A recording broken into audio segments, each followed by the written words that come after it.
Hola amigos, bienvenidos a un nuevo capítulo de Apocalipsis. Mi nombre es Gaby Luz Mujica y les voy a estar contando un poco de qué se trata esto del apocalipsis, el fin de los tiempos, guerras que se vienen, catástrofes por acá y por allá, plagas, enfermedades, todo eso va a suceder y de alguna manera está sucediendo, pero quiero que entendamos el origen. Y el origen justamente de esto que es una profecía está acá, se origina en la Biblia, no en otro libro. No hay una cultura que haya hablado del apocalipsis más que la Biblia, así que vamos a conocer un poco el detalle de esto. En anteriores capítulos ya les estuve contando, el que se suma hoy, de que se trató el origen, donde empezó todo este desorden humano, ¿sí? Pero hoy quiero hablarte, ya adentrarnos en lo que es los últimos tiempos, el fin del mundo, y quiero leerte una palabrita y después vamos a entrar a detallar un poco más. Bueno, esto está en el libro de Marcos, San Marcos, en el capítulo 13, versículo 2. Quiero aclarar algo, estoy usando la Biblia, que es la versión NBI, que es la nueva versión internacional. Es una de las versiones más fieles, se cree, porque se traduce casi del original, ¿sí? El original de la lengua original con la que se escribió. Por eso, no es una interpretación libre, no, es la traducción de los escritos sagrados, digamos. Entonces, dice, señales del fin del mundo. Cuando salía Jesús del templo, le dijo uno de sus discípulos, mira, maestro, qué piedras, qué edificios, ¿ves? Y Jesús le dice, ¿ves todos esos grandiosos edificios? No quedará piedra sobre piedra, todo será derribado. Más tarde Jesús estaba en el monte de los olivos frente al templo y Pedro, Jacobo, Juan y Andrés le preguntaron en privado, dinos, ¿cuándo sucederá eso y cuál será la señal de que todo esto está a punto de cumplirse? Y Jesús les contesta, tengan cuidado de que nadie los engañe. Vendrán muchos que usando mi nombre dirán yo soy y engañarán a muchos. Cuando sepan de guerras y rumores de guerra, no se alarmen. Es necesario que eso suceda, pero no será todavía el fin. Se levantará nación contra nación y reino contra reino, habrá terremotos por todas partes, también habrá hambre. Esto será apenas el comienzo de los dolores. Pero ustedes cuídense. Bueno, los entregarán a tribunales y los azotarán en las sinagogas, que eran las iglesias. Por mi causa comparecerán ante gobernadores y reyes para dar testimonio ante ellos. Pero primero tendrá que predicarse el evangelio a todas las naciones.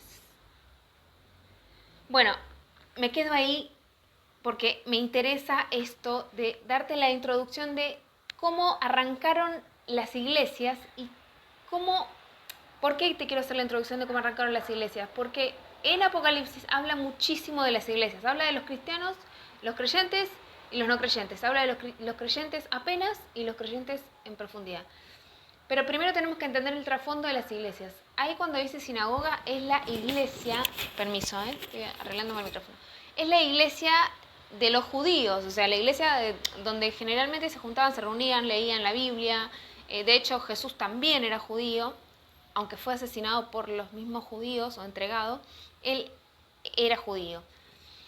Pero la iglesia, el movimiento cristiano es otro tipo de iglesia, es otra cuestión muy diferente. Arrancó, vieron que ahí decía los discípulos, bueno, los discípulos son las personas que Jesús formó con este criterio del amor, de la generosidad, del despojarse de uno para dar a otros, mejor dicho, el amar a Dios, amarse a uno y amar al prójimo como a uno mismo, o sea que no sería tanto despojarse, sino que amar con toda sinceridad, aprender a amar correctamente. Él enseñaba esto obviamente a la monarquía de la época, estamos hablando de la monarquía tanto eclesiástica como gubernamental. Ahí en ese momento reinaba el gobierno romano y todo lo que sea de infracción, todo lo que sea que tuviera que ver con revuelta, todo lo que tuviera que ver con otro tipo de pensamiento o filosofía, obviamente no les convenía. ¿Por qué? Porque se rompía la estructura que habían creado para mantener al pueblo cautivo, mantener al pueblo esclavizado, ¿sí? Tanto a nivel mental, emocional, físico, o sea, eran herramientas que usaba la monarquía para tener a la gente controlada. También eso incluía a los judíos. ¿Por qué? Porque ellos eran los maestros, bueno, lo hablé un poquito en el capítulo anterior. Cuando llega Jesús, agarra personas que no eran exactamente, por la sociedad no estaban capacitadas como para ser hombres de fe, digamos, o ser hombres de renombre, digamos, pero Jesús los tomaba, iba caminando y decía, vos vení, a vos que estás pescando, vení, vas a ser pescador de hombres. A otro le decía, vos deja eso y seguime. Y él iba como formando a diferentes discípulos, hombres y mujeres, para que vayan incorporando los conocimientos del reino, que son los reales, que tienen que ver con el amor, la paz, la misericordia, y les fue enseñando cómo hacer. Lo que hacía Jesús es milagros por toda parte. O sea, sanaba enfermos, liberaba endemoniados, hablaba de la palabra con una profundidad tan grande que hasta los judíos se quedaban impresionados. Por eso era una amenaza para la época. Quiero que entendamos eso. ¿Qué sucede? Cuando los discípulos empiezan a ser formados, más o menos al año ya estaban preparados como para salir, y ellos también, él los empezó a enviar para que ellos vayan por sí solos expandiendo lo que él les enseñó, lo que Jesús les enseñó, digamos, como criterio divino, ¿sí? Como les digo, todo esto iba en contra de la monarquía. Entonces, ¿qué sucede cuando, como les conté en el capítulo anterior, a Jesús lo matan? Estos cristianos que quedaban, cristianos digo porque seguían a Cristo, o al que ellos creían que era Cristo, cuando Jesús muere en la cruz, quedan los discípulos y quedan con una orden, y es que vayan de 2 en 2 y prediquen a todas las naciones. Por eso esta palabra me hizo la introducción a este tema. Cuando los discípulos empiezan Cuando matan a Jesús en la cruz, se hace una división de era entre el antes y el después de Cristo. Seas cristiano o no seas cristiano, ya lo dijimos, entraste en esa era, que es la era de la gracia. Y en la era de la gracia entran los discípulos que empiezan a transmitir el mensaje por todo lado, ¿sí? Se empiezan a expandir, y de 2 en 2 van creando comunidades. Esas comunidades no es como lo conocemos actualmente la Iglesia Católica o la Iglesia Judía. No hay un sumo sacerdote que enviara a estos discípulos, sino que son enviados por Jesús. O sea, la enseñanza de Jesús es que donde hay 2 o más reunidos en su nombre, ahí está Él. Entonces, esto, desde ese lugar, desde ese concepto, se empezó a expandir la iglesia. Es como que vos sos creyente, yo soy creyente, salimos por las calles, ahí está la iglesia. Eso es ser cristiano, eso es una iglesia cristiana, para lo que es la palabra de acá en la Biblia de Dios, y para el que tiene fe, eso es ser cristiano. O sea, hay un montón de condiciones que ya desaparecieron, y por eso se armó tanto revuelo, y estos cristianos empezaron a ser perseguidos también. O sea, luego de matar a Jesús, empezaron a ser perseguidos ellos también por predicar las buenas nuevas, por hacer milagros. Como por decirte algo, iban caminando, tocaban a alguien y se sanaba. Iban caminando, decían la palabra Jesús te hace libre, y se liberaba a la persona endemoniada. Decían la palabra de Dios y mucha gente se convertía, o sea, se cambiaba de no creer en nada a creer en Jesús, y eso generaba revuelto. Entonces, ¿qué pasó? Había un personaje en particular que te quiero hablar rápidamente de él. Es el más famoso, digamos, de los apóstoles. ¿Por qué?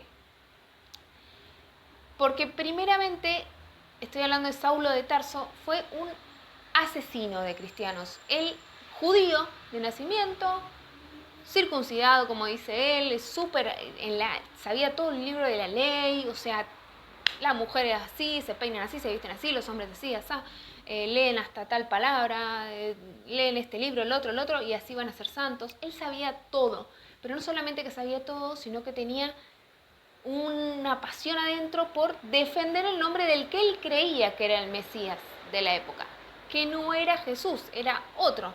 Y por lo tanto se generó una matanza generalizada, valga la redundancia. Él empezó a matar y matar y matar y matar.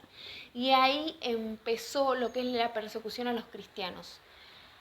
Saulo de Tarso iba camino a buscar a los discípulos que eran los que tenían más poder en la época. Y bueno, se le presenta a Jesús en forma, o sea, descendió, vino como un ángel, se le atravesó en el camino y le dijo: Saulo, Saulo, ¿por qué me persigues?